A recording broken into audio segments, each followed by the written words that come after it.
Pengine kama kwa kuangalia namba peke yake, yeyote ule anaweza asishawishike sana kwa usajili wa mchezaji huyu mpya wa Yanga, anaitwa Buba Jammeh, ambaye hata hivyo jina lake kamili, raia huyu wa Gambia ambaye kwa misimu kadhaa amekuwa katika ligi kuu ya Angola, kiasi ya kwamba amekuwa akihusishwa pia katika mchakato wa kuwa na uraia wa Angola akiwa na dual citizenship, uraia pacha.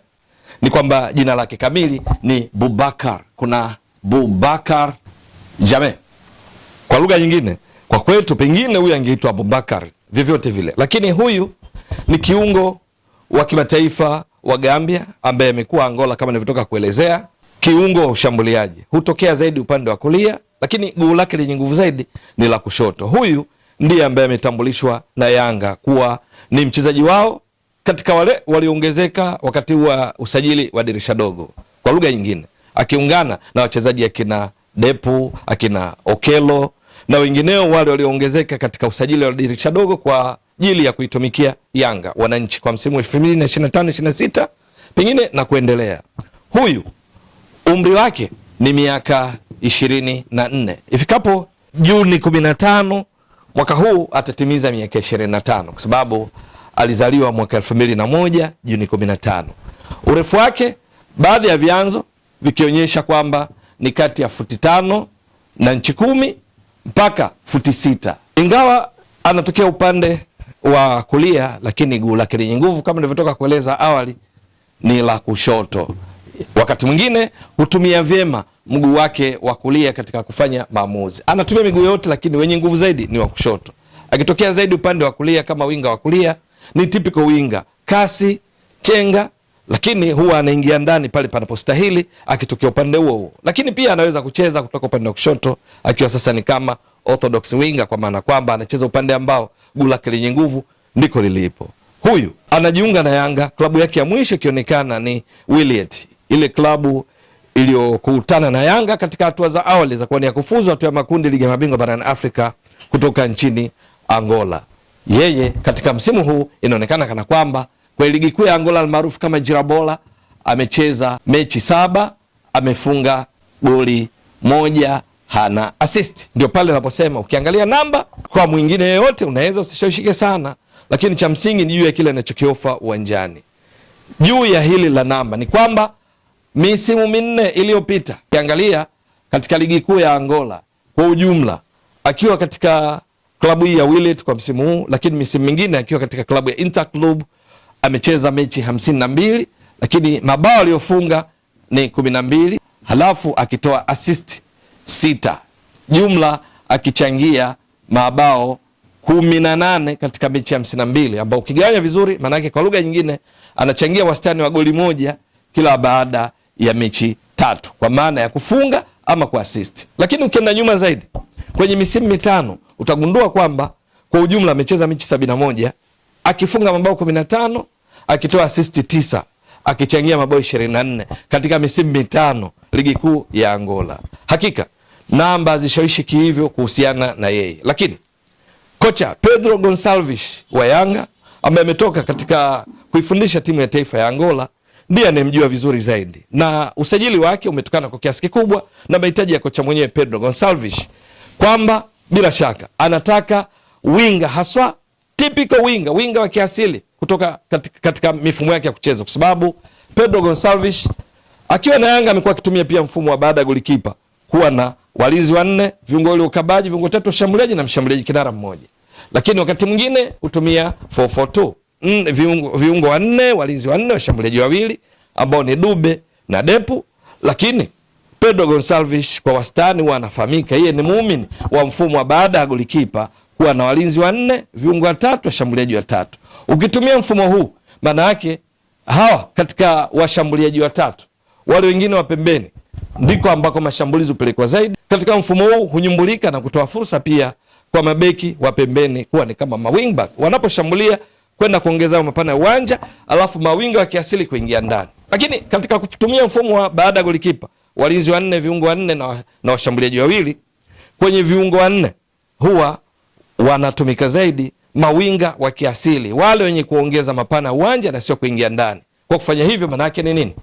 anaweka uwezekano wa Depu kufunga, kwa sababu Depu cheza yake huwa anaenjoy zaidi kuletewa crosses. Alikotoka akawa mfungaji bora katika michuano ya Kosafa hivi karibuni, wakati Angola ikitoa ubingwa wa Kosafa, michuano ile inahusisha nchi za kusini mwa Afrika. Mechi 5 akafunga goli 8, lakini msimu nyuma yake pia akiwa mfungaji bora kwa kufunga mabao 5. Yani misimu miwili mfululizo michuano ya Kosafa Depu akiwa mfungaji bora mara 2 mfululizo, lakini msimu katika mwaka huu wakati wa michuano ya mwisho akitoa ubingwa Angola akiwa tu sio mfungaji bora lakini pia ndiye MVP, huwa anaenjoy zaidi kupigiwa cross. Mzuri katika kurukia mipira ya juu, lakini pia kutumia miguu yake katika crossi za chini. Depu anaweza kuwa na manufaa zaidi pindi akipata walishaji wa kupiga crosses. Kitendo cha Yanga kuwa na Depu maana yake kuna nyakati atahitaji mawinga wale wanaongeza mapana ya uwanja kupiga cross. Lakini pia ana Dube ambaye yeye ni mzuri katika kwenda kucheza pembeni kushoto na kulia wakati anapokuwa mshambuliaji kinara hasimami sehemu moja. Kwa hiyo Yanga wanapokuwa na washambuliaji Depu na Dube maana yake wanaongeza nasibu ya kufunga kwa kupata huduma za aina zote. Kwa crosses ambayo hapa mtumiaji mzuri ni Depu, lakini kwa ile mipira cutback passes ile ambayo mawinga humaliza na uwanja lakini hawapigi cross, wanapiga V-pass, passes zenye umbile V. Ama washambuliaji wenyewe kupishana na mawinga kwa kwenda pembeni, mawinga wakaingia ndani katika kufanya zile rotational movements. Kule kubadilishana nafasi kwa haraka, kuwaghilibu, kuwavuruga mabeki ya timu pinzani ni miongoni mwa njia ambazo zinaongeza nasibu ya kufunga mabao. Sasa ujio wa winga huyu kwa maana Buba Jammeh unazidi kuiongezea Yanga uwezekano wa kushambulia kutokea pembeni, winga akienda kushambulia kama winga wa kiasili apige cross katika baadhi ya nyakati, katika baadhi ya michezo. Na kwa kufanya hivyo maana yake Alan Okello anapata nafasi ya kwenda kuwa namba 10 ya swa Buba Jammeh, ambaye katika marejeo ya picha zake nyingi inaonekana ni tozi fulani hivi. Ni kwamba anakuja kuongeza kasi, anakuja kuongeza ushindani kwenye nafasi hizo, kwa sababu Yanga kuna wachezaji wengi wa maeneo hayo wenye ubora wa hali ya juu wameshauthibitisha. Maxim Pia Zengeli, Peodo Pako Mzozwa, Alan Okello naye ni miongoni mwa wachezaji waliosajiliwa wakati wa dirisha dogo, anaweza kucheza maeneo hayo. Lakini wapo kina Ima Mwanengo, ni mshambuliaji lakini anaweza kutokea pembeni. Kuna Clement Mzize Walid, ni mshambuliaji anaweza kutokea pembeni. Dube mwenyewe huweza pia kutokea pembeni, na hivyo kwa kocha Pedro Gonçalves anaongezewa mawanda ya uchaguzi wa mchezaji gani amtumie kwa nafasi ipi kwa mechi ipi.